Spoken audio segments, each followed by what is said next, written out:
ने पिछले दिनों समाचार आया था उस पनडुब्बी जो डूबी है, जिसकी कैपेसिटी मात्र 200 की थी और उसमें 600-700 ऐसे बेरोजगार युवाओं को भरकर लगभग 24-25 दिन होने को जा रहे हैं। उस बच्चे का कोई अता पता नहीं है। इस प्रकार से कितने हमारे युवाओं की जान खतरे में और जा रहे हैं। हमारे युवा, उनको पता है ये रास्ता है, इसमें बहुत बड़ा रिस्क है, लेकिन उसमें कूदने को तैयार है। यहाँ तो कोई रास्ता उनको दिख ही नहीं रहा। तो मैं आपसे हाथ जोड़कर मेरी विनती है आप सभी ऐसे युवाओं से, उनके माँ बापों से, कि अपने बच्चों की ज़िंदगी से ये खिलवाड़ ना करें। किसी को बाहर जाना है और जिस तरीके से जो जवानियाँ हैं, नई प्योद है खासकर, वो बर्बाद होती जा रही है गाँव की, आप इस पूरे मामले को कैसे देखते हैं?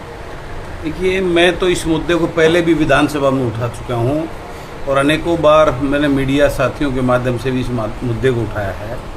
आज जिस प्रकार के दौर से हरियाणा प्रदेश गुजर रहा है, युवा, आज हमारा प्रदेश का युवा इतनी मानसिक पीड़ा की दौर से गुजरते हुए आज वो नशे की तरफ जा रहा है। वो रोजगार ना होने की वजह से आज ये भाई का जो बेटा, एक बाप ने बड़ी उम्मीदों से, एक गरीब किसान ने अपने खून पसीने की कमाई से उसका पैसा, उसके ऊपर लगभग 10-15 लाख रुपए खर्च करके और उसको बड़े बड़े सपने दिखा दिए उस बच्चे को, और वो डोंकी के माध्यम से जो विदेश में गया है। 8 तारीख के बाद से आज लगभग 24-25 दिन होने को जा रहे हैं। उस बच्चे का कोई अता पता नहीं है।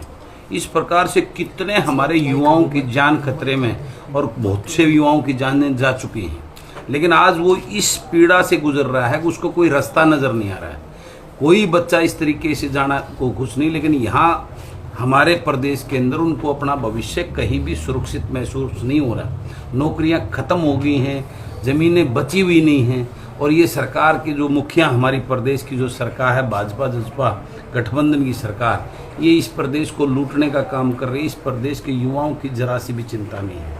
आज इससे बड़ा दुर्भाग्य नहीं हो सकता। एक बाप आज लाचार और बेबस, और इस प्रकार के कितने पिछले दिनों समाचार आया था उस पनडुब्बी जो डूबी है, जिसकी कैपेसिटी मात्र 200 की थी और उसमें 600-700 ऐसे बेरोजगार युवाओं को भरकर, जिसका डूबने का समाचार पिछले दिनों आपने भी देखा होगा, सुना होगा। वो तो इस प्रकार से कितने बच्चों की जानें जा रही हैं, इलीगल तरीके से विदेश में मजबूर होकर वो जाने को, अपनी ज़मीनें बेच कर जा रहे हैं, और सरकार आंखें बंद करके इस इतने बड़े स्कैंडल को, आज कॉलेज में बच्चों की भीड़ नहीं है, जो ये इस विदेश भेजने के नाम पर जो इस प्रकार के जो सेंटर चल रहे हैं, उनके वो भरे पड़े हैं, क्योंकि बच्चों को यहाँ अपने प्रदेश के अंदर, हरियाणा के अंदर किसी प्रकार का अपना भविष्य सुरक्षित नजर नहीं आ रहा। इससे बड़ा दुर्भाग्य नहीं हो सकता। बड़े बड़े दावे कर रहे हैं सरकार, बड़े झूठे वो आंकड़े पेश कर रही है कि हमारी बेरोजगारी कम हो रही है।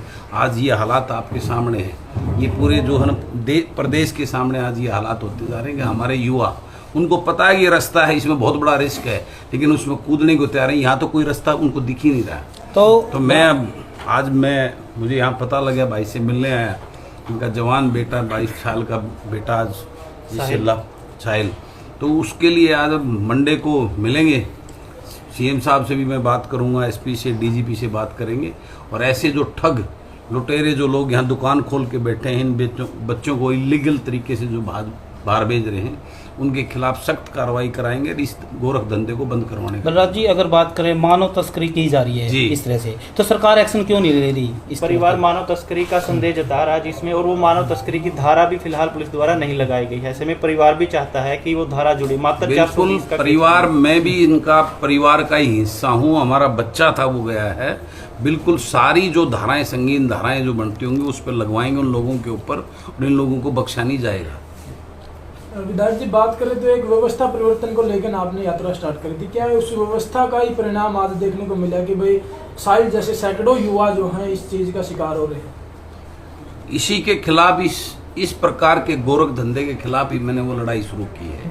अगर हमें इस तंत्र को, ये भ्रष्ट लूट के तंत्र को बदल कर, ऐसा तंत्र जो इन बच्चों के भविष्य की चिंता करेगा, जो इन युवाओं को जो है ना आगे रोजगार, इनको इनका भविष्य सुनिश्चित करने के बारे में प्रदेश में ऐसी नीतियां और कानून बनाने का काम करेगा, उसी के लिए व्यवस्था परिवर्तन की जो मैं लड़ाई लड़ रहा हूं, वो इन्हीं बातों को लेकर जो है ना मेरी ये मुहिम जारी है। इन्हीं चीज़ों की तकलीफ और दर्द देखकर मैं जो है इस प्रदेश के अंदर निकला हूँ लोगों को जगाने के लिए, व्यवस्था परिवर्तन करने के लिए। तो डिप्टी साहब का बयान आ रहा था जी, पहले लागू भी किया था कि 75% प्राइवेट नौकरी दी जाएगी, लेकिन बात करें सरकारी भी खत्म की जा रही है, प्राइवेट है ही नहीं, तो लोग विदेशों की तरफ रुख कर रहे हैं।